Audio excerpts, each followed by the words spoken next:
to Take a Wander with Shebs with your host Shebs from Shebs the Wanderer. Now my guest today is Jeannette Ceja. Jeannette has done incredible things in her career so far. She is a TV host, journalist, and she also has an internationally recognised company called Jet Set with Jeannette. One of the big things we talked about was how Jeannette coped with the initial lockdown. I certainly wasn't expecting what she told me, but it was remarkable how open she was. We also spoke about some of her success and what it really takes to achieve those goals. So sit back and enjoy. Jeannette, I really appreciate your time. How are you? I'm okay. I'm good. Hanging in there. How's the year been then with all the pandemic that's been going on, not being able to travel as much? How have you coped? It's been interesting times. I mean, the way I've been coping myself is just taking it day by day as opposed to month by month or year, looking at the whole year. For me personally, it's from March to May, I fell into this mild depression. And, I think it came about. I had just gotten back from Egypt. So I spoke at a women's conference in Cairo, and that was planned for a long time. If that conference had been any later than it was, it would have been canceled, of course. But I had just made it to Cairo, spoke at the conference, and visited the pyramids, which was a magical experience in itself. Oh my gosh, it was so magical. And then by the time I left Egypt, heading back to Los Angeles, they were closing down, borders and countries, and Egypt closed their borders and their hotels and the airport within days of me leaving. And when I got back to the U.S., it was probably the first week of March. They weren't checking temperatures. Masks were not required to fly. Nobody asked me where I'd come from. The U.S. wasn't there yet at that time. And I got back to my apartment in Los Angeles, and within days, the whole world was shutting down.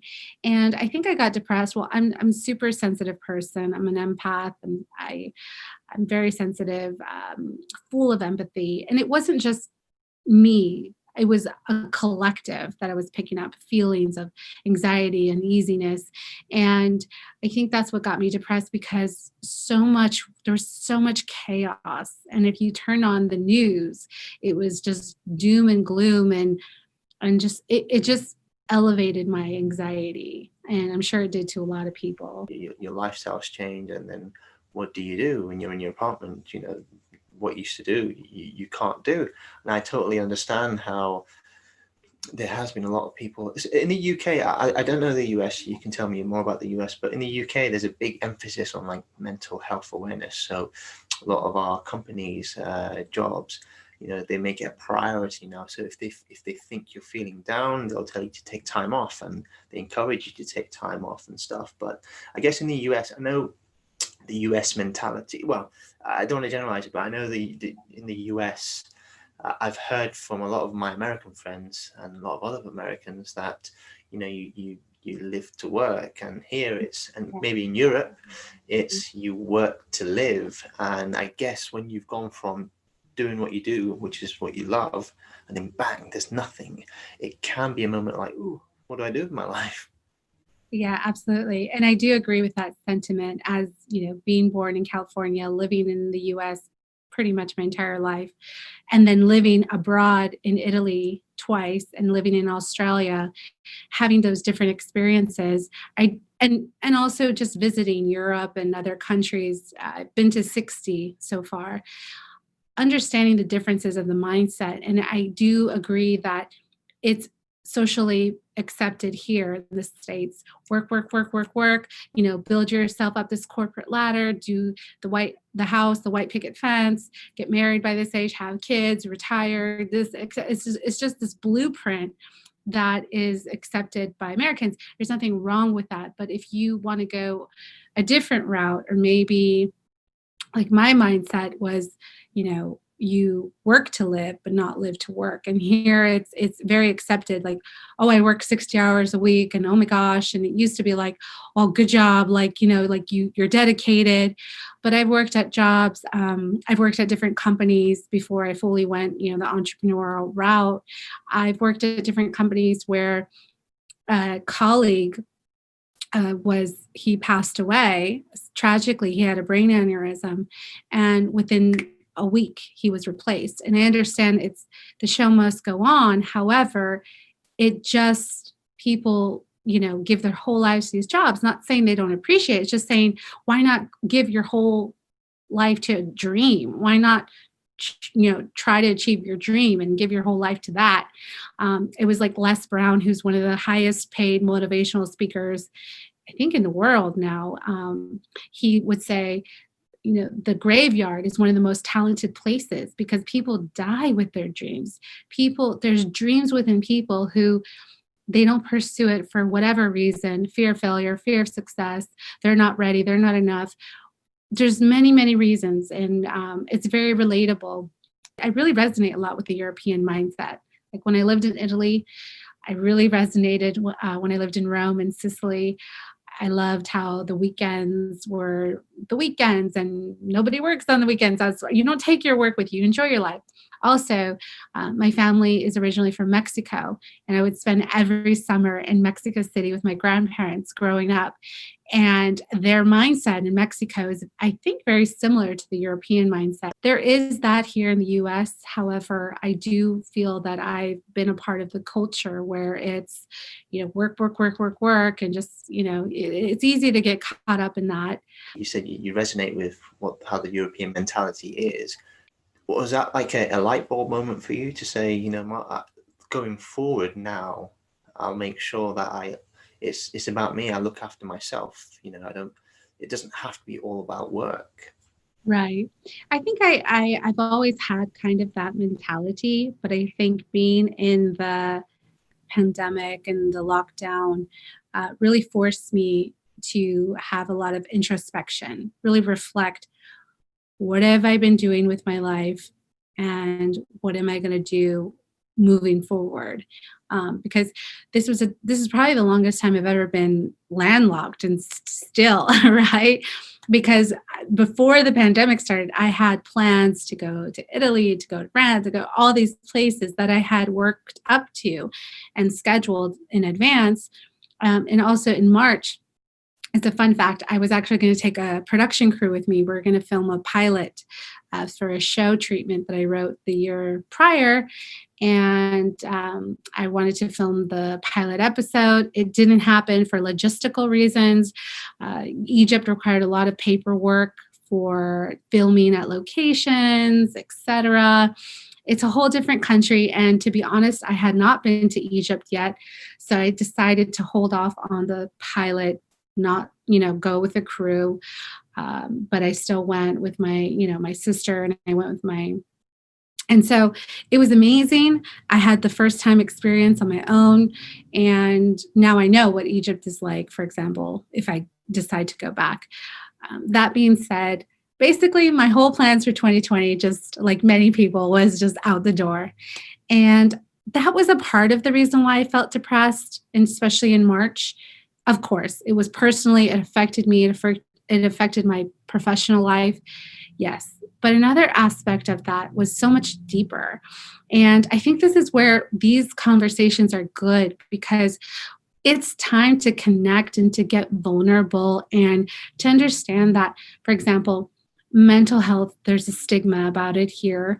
It's like people don't want to say, when you're not having a good day, you don't want to say it. You're just, oh, fine, right?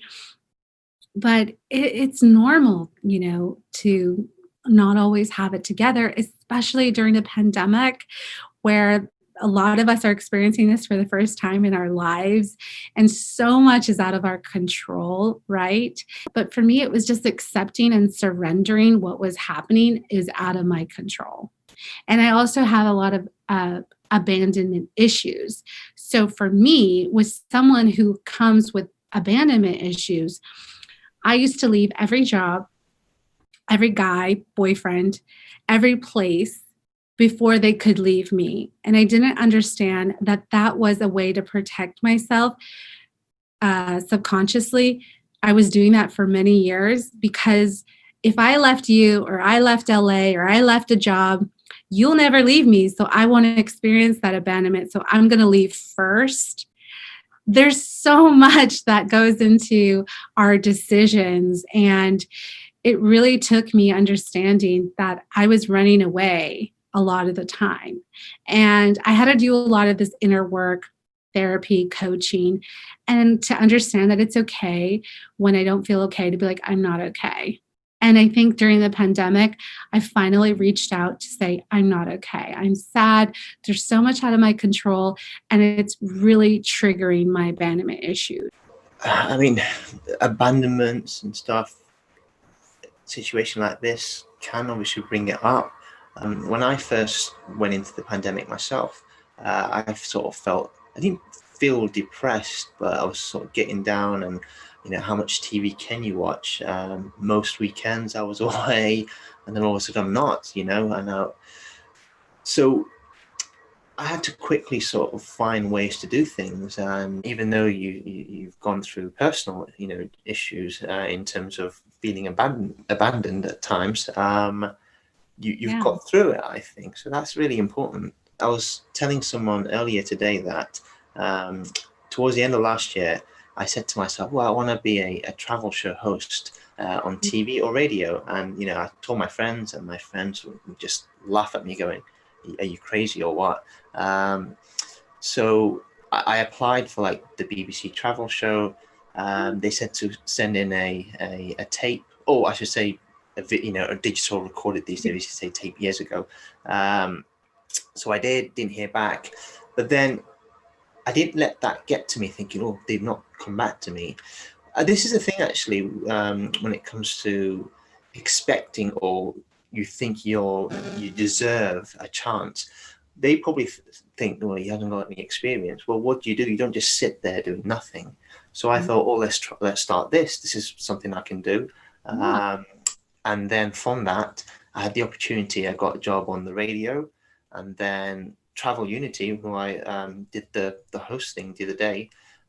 They want to notice me if I didn't do the show on YouTube. So you have to have the work ethic, though. And I know I said in the US, obviously it's live to work and stuff. But we do have a mentality here as well. Obviously, work ethic is really, really important, and no one's going to give you anything on a plate. Shabs, and thank you for sharing your story and your journey. I think one important factor that is often not discussed during webinars or panels or whatnot is the importance of mindset, the mindset work, and the importance of self-worthiness, the importance of self-development. That is, to me, that was the game changer into the success, whatever success means to people, whatever success means to me, because going to an opportunity, just like you were explaining with the BBC, I don't take anything personal anymore. Like, I can apply for this, I could shoot for that. I can, I've gone to auditions for shows and whatnot in Los Angeles. Prior to just dedicating myself fully to travel, I worked in entertainment reporting, and I did the red carpets. When I was in LA, I also went to hosting school, where I would take classes, like 3-hour classes every week. I would learn how to do individual reporting, co-hosting on, panel, really understanding more the craft and the skill set. And then I also got into Toastmasters. I got to public speaking classes. I got 2 mentors for public speaking. I really invested my time and money into the education of the craft. And I really wanted to be better. And I know the mindset is you can always improve. And even the experts were in class with me, and they were on network TV shows, hosting, like, I don't know, the MTV and all these awards. And they were there because their mindset was, I can always grow and improve. It wasn't, I made it, so I don't have to do anything. But, one of the important things is in my whole life and career was I had the fear of success. And that is something why understanding the mindset, understanding yourself is what's going to set you apart, and what, in your journey. Because anytime an opportunity would come to me, or I was in the right place at the right time, I could self-sabotage that, because I would say, oh, I'm not ready, or I'm not, fill in the blank. And some people have fear of failure. I can't do it because what if I fail? And what if this person says this and whatnot?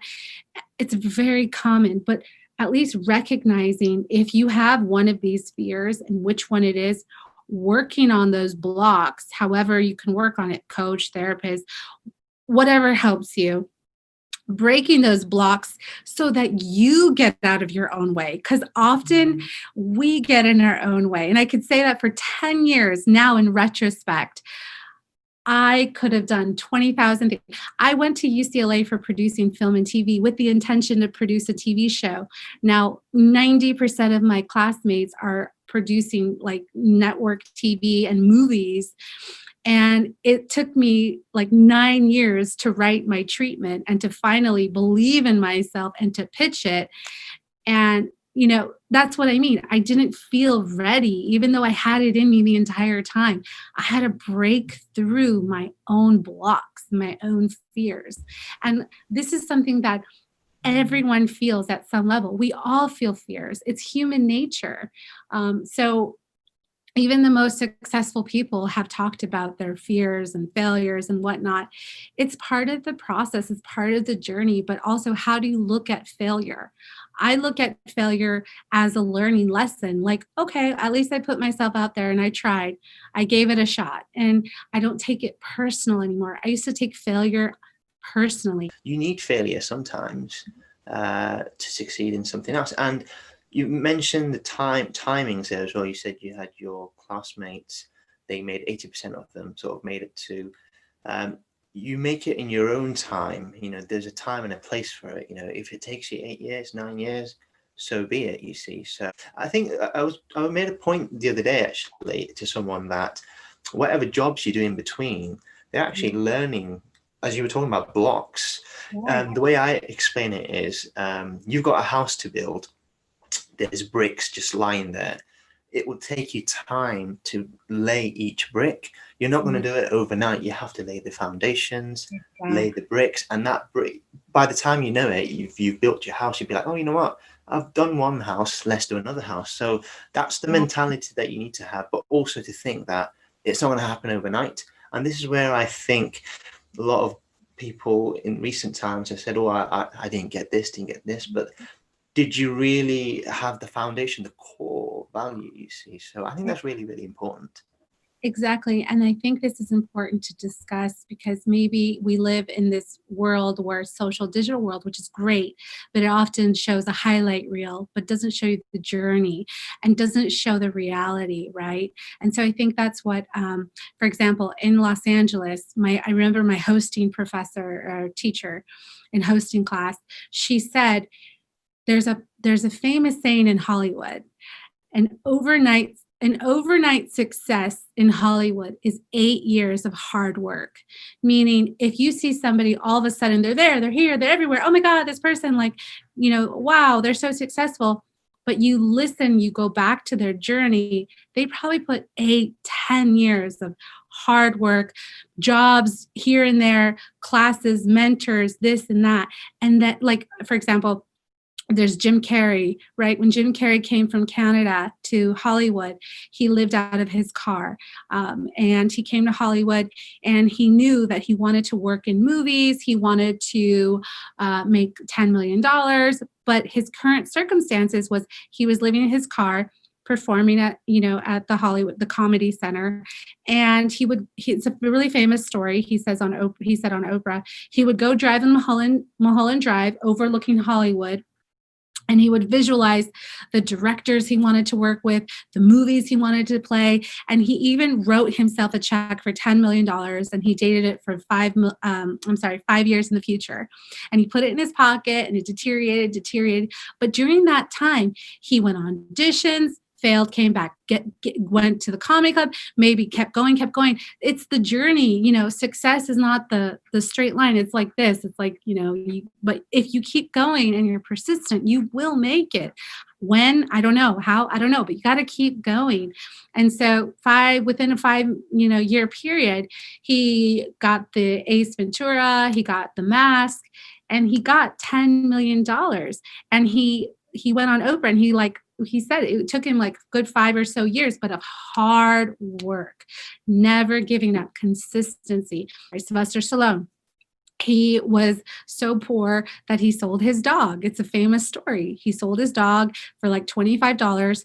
He wrote the script, Rocky, in the interim, and he started pitching it to, television studios, got rejected. Then finally got some interest, and they're like, well, we want our own actors. And he said, no, it's my script. I'm going to play Rocky. And they finally took him seriously, offered him hundreds, I don't know what, thousands of dollars. He went back to the gas station to find the guy he sold his dog to and bought his dog back for thousands of dollars. There's so many stories like this. And the thing is what I like to tell people is how bad do you want this dream? Right? Because like you said earlier, no one's just going to hand it to you. And no one just handed it to me either. Like, these are the things that I've had to consistently work at, the skill set, my craft. I have mentors for public speaking, for hosting. I have mentors for every part of what I'm doing, writing, producing. I also took classes, years of classes, all working on the skill set. But one of the key factors that I didn't realize was the mindset. So that is equally as important. What you believe in yourself, what you believe your worth is, what you believe is possible despite what other people are saying, because there's always going to be people that don't believe it or don't think it's possible. They're out there, and you just got to believe in yourself and your dream more than anyone and more than anything, because it's a really common, success leaves clues, and some of the most successful people saw it in their mind and believed in it. And that's why, for example, like, it's ironic that I have the vision board here, but I have a vision board here. And one of my vision boards has like the goals that I want. So one of them is like National Geographic. I mean, it's still a work in progress, right? But it's something that I've done for 5 years, and it's kind of working with the law of attraction. But I'm a visionary. So I see things in my mind. I know it's possible. I don't know how, I don't know when, but I know I'm going to do it. And just like when you plant a seed, the plant or the tree, it grows organically over time. You're not going to plant a seed and say, where are you, tree? Where are you? Where are you? Like, you can't rush the process, right? You plant the seed, you water it, you nurture it, and it will grow. And I think that's the same thing with success. But we live in such an instant gratification world where we want it now, give it, give it, give it. It's not going to happen that way. And if it happens that way, it's going to be fleeting. It's going to come and go. It's like, where do these people go? You never hear from them again, because like you said earlier, you have to build the foundation. You have to plant the seeds. And a lot of business and a lot of what's happening is built on relationships, and having that good, solid relationships of, I'm here if you need me. If you don't need me, I'm still here. Not, what can you give me? I need, give me. That's not going to work. And I feel like people, especially during these difficult times, priorities are changing, and the most precious commodity that anybody has is their time. You've hit the nail on the head in the topic of mentality and the visual aspect, as you showed your board there. Because if you don't visualize being successful, and expect something from yourself, then who's going to believe you? You need to believe in yourself first, and then get others to believe in what you're doing. And as you were saying there's going to be cases where the Jim Carrey story, the Rocky, I've heard those stories before. People think they became successful overnight, but it's not. They go through tough times. I know I've got quite a lot of friends who are actors. They do shows, and then next thing you know, they're working in an office because they need to pay the bills. They just don't. People just don't see that. People just see, oh yes, successful actor, but you just don't see the graft, you see. So talking of success, your jet set with Jeannette, that's become so internationally recognized, prior to, I've been following you for a couple of years actually, so I've known some of your stuff. Yeah, I know we started stalking this year, but I've known about you for a while. So when you first messaged, you've made it now into a success, because you would see a seasoned journalist, TV hosting, and you were talking about your schoolings and stuff. But you've made that Yeah. now into a successful business. And thank you. I'm so grateful that you found me and to be on your show. And I can't wait to see you keep rising and shining. Yeah, it's been a journey for me, but essentially, I was a young girl watching. I thought I wanted to be Christiana Amanpour, like this foreign CNN news correspondent. And then I saw the Travel Channel, and I was like, ooh, Samantha Brown, who's still doing travel to this day. I was like, ooh, I want her job. But it wasn't just, traveling. It was like, it's seeing the world and sharing that with people that I loved. And then it went even deeper. I was realizing, I would go to Mexico City as a young girl every summer. My grandparents would take me all over Mexico and only speak to me in Spanish. So I had to learn that, which was interesting. And I love Spanish. But it kind of showed me, wow, like there's a way to unite people, and it is through travel. So I've known since a young girl that I was going to do something with that communication with travel. And then I would read the newspaper to my family every night at dinner. Then I watched Oprah, and I was like, Oprah, I want to be Oprah. I love Oprah. I mean, and then I started writing, which is a huge foundation of journalism, right? Is writing. And I remember writing to Cosmo Girl because it was the teenage version of Cosmopolitan at the time. And they had Jennifer Lopez on the cover. And I was so inspired to see a Latina on a cover as a young girl, because imagine this, in the States, I would usually see if there was a woman, she would be like blonde. And I couldn't really relate on a level to that. So I remember writing to Cosmo Girl, like, thank you for putting Jennifer Lopez on your cover. And they actually printed it in the magazine. I was like, whoa, like I had no idea, right? I was like 14.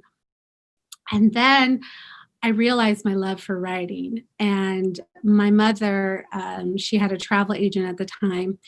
My grandmother was going to have dialysis because she was diabetic, and she said, "I want to take my mother to Europe. Her dream is to see the Vatican," because my grandmother was like super Catholic. And my mom said, "Before you have this dialysis, what is something you want to do?" And she said, "I want to go to the Vatican." And my mother said, "Done." My mother called her travel agent, said, "Book me a trip to Europe with my kids, make sure we go to the Vatican." And my parents were divorced at the time, so my mother did it with her one income. And she put all her savings into this trip because this was the gift that she wanted to give back to her mom. So I took a journal with me, and at that time, only disposable cameras were really available, especially on my like high school budget. And I took a lot of disposable cameras with me, and I took a journal, and I was literally just journaling, taking photos, I did that in 2 weeks. I think it was 8 countries, including, England and Germany and Paris and France and Italy and Rome. And so I started journaling everything, and I just fell in love with it. But on that trip, the most profound experience happened was when we were we did a bus, tour. Like my mom was super adamant about that. And we got off the bus, and the Vatican was like, I don't know, 200 feet away. My grandmother got down on her knees and just started bawling and crying. She literally could not believe that we were going to the Vatican to, like the dream of all dreams. And then because she was having such an emotional experience, we all had it. We were crying watching her cry, because you're seeing somebody's dream come true. And that is the beauty of travel. So everything was connecting the dots between wanting to share with the world, communicate, understanding, journaling, pictures, the transformational experience that travel can have. So I came back from that trip, and then I started in the high school, like writing for the paper. And then when I started, at 18, 17, they're like, okay, figure out what you want to do with your life, get a degree and I was like, and then I got my degree in journalism. But the great thing about that, though, was my advisor, the dean of journalism, he was also the editor for the travel section at the newspaper, the Tennessean. And so he kind of guided me throughout my college career and helped me understand that. So it's been in me my whole life, right? And it's just connecting the dots to it. And then I graduated from Belmont in Nashville. I got my first job actually at the Tennessee newspaper doing video stuff for them at the time. And I moved back to LA. I got little jobs here and there. And then I signed up for UCLA's producing program, their professional program, because I like the creativity of producers and I wanted to understand the craft. I wanted to know how to produce a film or TV show. So I did that. And then again, I didn't really believe in myself yet. So I ended up working at Fox Sports and sports because it was there, which was a great experience, by the way, but it wasn't my dream, right? It wasn't my big dream. And so I worked there for a few years. Then I left, moved to Italy. I wanted to live abroad. Then I lived there. I came back. Then I got a job in Australia and I lived in Australia. And then the whole time my family was like, do you not love us? Why do you keep moving far away? I was like, I have to experience life. Bye. And yeah, so my journey's like kind of, been all over the place, but the intention, the dream has always been in me, but I didn't feel ready yet. And that's what I mean. Like I waited 10 or so years to be like last year, be like, I'm writing the show treatment. Let's get the meetings. Let's do it one way or the other. I'm going to do it. I'm going to make it happen. But I will say now I do feel ready, because if I had tried to do it maybe 5 years ago, I didn't have all the experience I've gathered since then. So I really do believe things happen in the right time. And I'm grateful. Another fun fact is, as a woman, Shebs, I think that I want to have kids and get married as well. So believe it or not, I'm 34, which leaves me a tiny window to get my dream done, get married, have kids. So that is the reality that some people face, especially women who want to be in this industry and want to have both dreams. It's kind of, playing with the time and wanting to have it all, right? So. No, I mean, your success though has been recognized, awards galore, I mean, some of the recognitions that you've had in recent years as well. I mean, you've also done a lot of, because of all your success, you've done so many public speakings, not just big public speaking, you go to like schools as well, universities, telling people your experience. And I think that is really important for anyone listening to hear your journey and the narrative. I mean, obviously you were on the panel the other day talking about some of these experiences. And I think one of the things that you've been talking for 5 years is having the diverse voice within the travel industry. Now, obviously, you're in the media. You're sort of there now. Why is that so important to you? And also, I think we've also highlighted as well. You obviously get there with hard work. I think we've covered that area. But why is it so important to you? I feel that communication is such a powerful platform. Media can be a powerful platform, I believe, for the good. And I believe, I've worked in news before, and I've also done a couple news TV internships. And I understood that that was necessary because it showed me what I didn't want to do. The news is necessary, but it's not for me. Like, I don't want to be the messenger of bad news. And so I turned down a few jobs in the beginning of my career to be a news reporter because it didn't align with who I was. For example, I would do, these reels at these news stations after, building up my resume while I was doing these internships. And they would say, Jeannette, don't smile that much. And it's because it's serious, hard news. And you got to be very and serious and new. And I understand that. But you get to know me. I'm really goofy and just not serious. So I want to be the messenger of, hopeful news, of hopeful beauty, of culture, of history, a storyteller in a different way. And I really found the means of travel and media. Again, it took me about 10 years to really put it together, my experience in both, right? I believe the media can be very very good source for a movement, for inspiration. I mean, I've been inspired by Bourdain, like a lot of people. I've been inspired by like a lot of people by watching them. And I think that a lot of people who maybe watch me, especially I hope young girls one day in the future can be like, oh my gosh, she did it, so I can do it, right? Like my nieces who are young and want to do things. I just feel like it's so important to not just in travel, but it's important everywhere to have women as a woman doing, great jobs from the top to the bottom so that young girls don't have to question, if they can or can't. I mean, Shabs, I've been told in my career, in my life, by men, and it's not everybody. Men are great, but there's outdated beliefs by men that if you want to travel, then you have to choose between a career and travel. And I've had men in LA tell me I travel too much, so they can't date me. I've had guys after I've spoken at conferences say, well, what are you going to choose, a career or, a family? And I say, but why do I have to choose? And they say, because you're a woman, you have to choose. These are the things the adversities that I've encountered. And, it's just something that propels me to want to keep doing what I'm doing, because I think that it's a choice. And if a woman wants to have a career and travel, that is her choice, right? And if a woman doesn't, that's okay too. But I believe that we should open the doors for more women if they want to do that. Actually, there's a few points I actually want to make. So firstly, you mentioned Anthony Bourdain. That's when I first recognized you, because you interviewed him. And I was a big fan of Anthony Bourdain and his show Parts Unknown before he passed away. So that's how I first got to know you.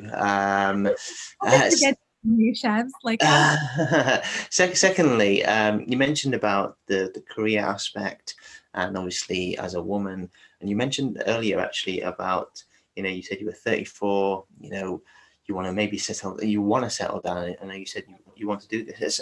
It's funny because I'm 33, so I'm not that much younger than you. And you were talking about role models and then saying, oh, Jeanette's doing this. So I mentioned this in the panel.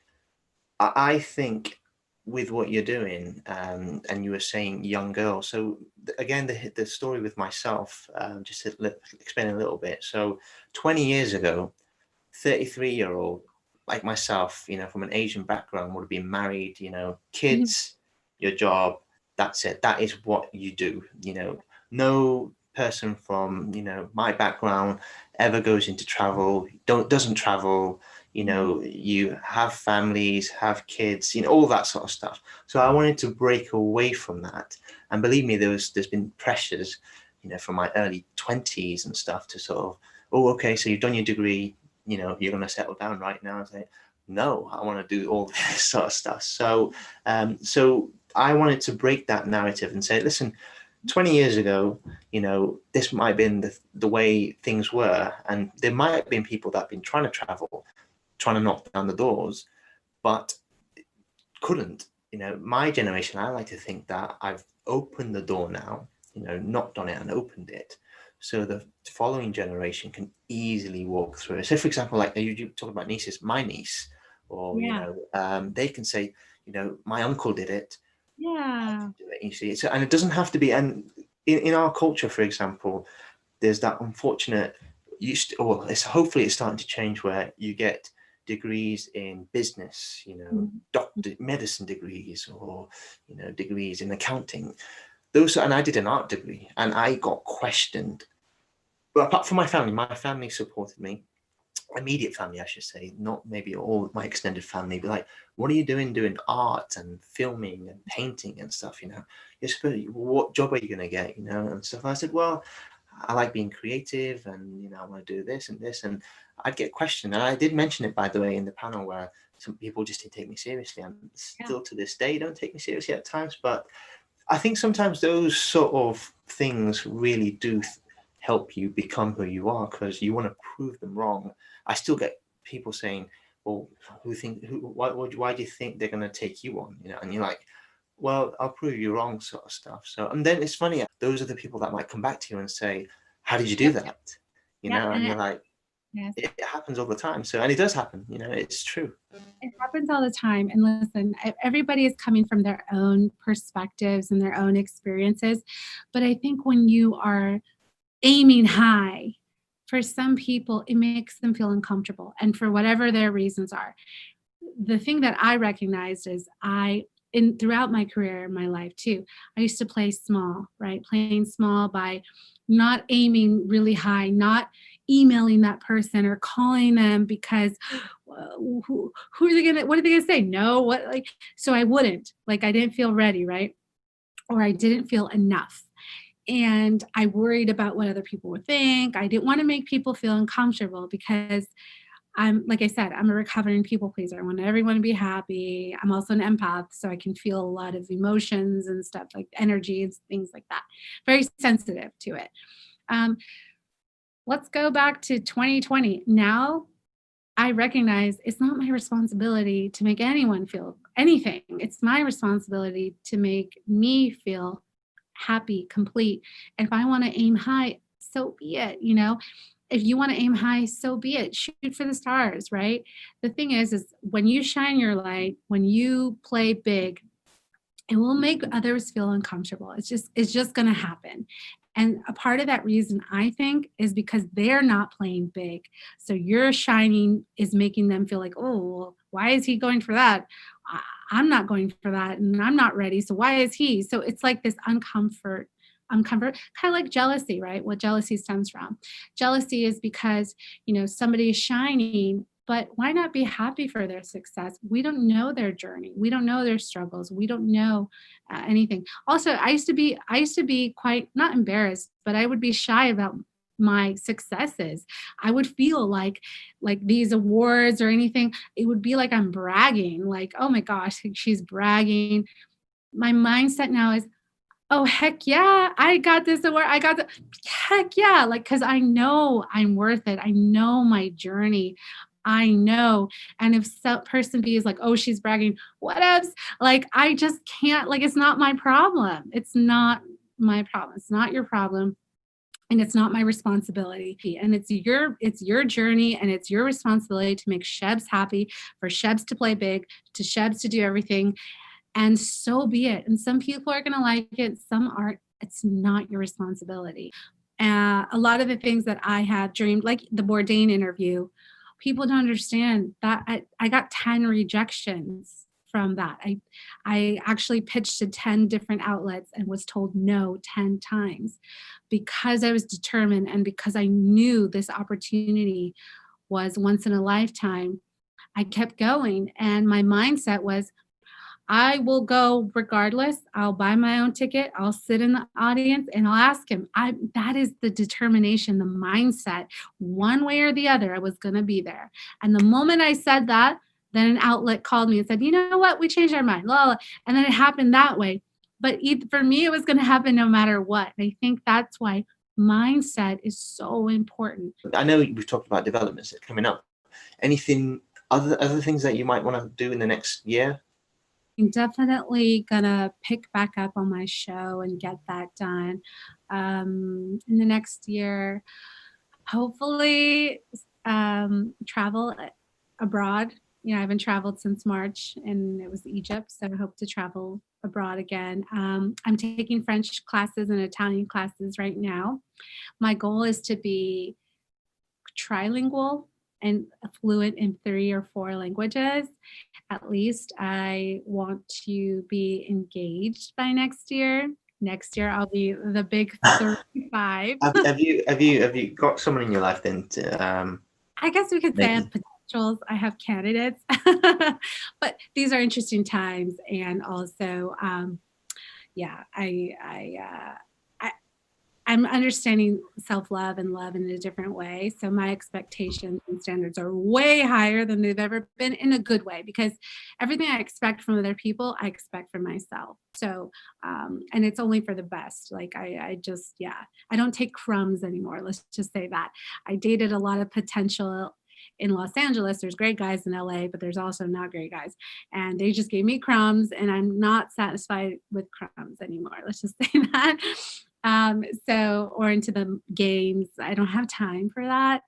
Well, So that's the thing, you see. So when you get to our age, you're like, just forget the games. It's just, is it going to happen or is it not going to happen? Because I haven't right. got time left. Where is your direction? Are we at least going in the same direction? Because if we're not, and I've said this, like, if you want to go date. I'm not your girl. Like, I'm going this way. And I really mean it. Like, I'm going to be 35. And so for me, it's really realistic that my window is getting smaller to have biological kids. It's not impossible. I'm not going to say that. You can have kids at 40s and whatnot, but I kind of have an idea. I want to be a young mom. Like, I want the same energy in my 30s. So yeah, so that is one thing.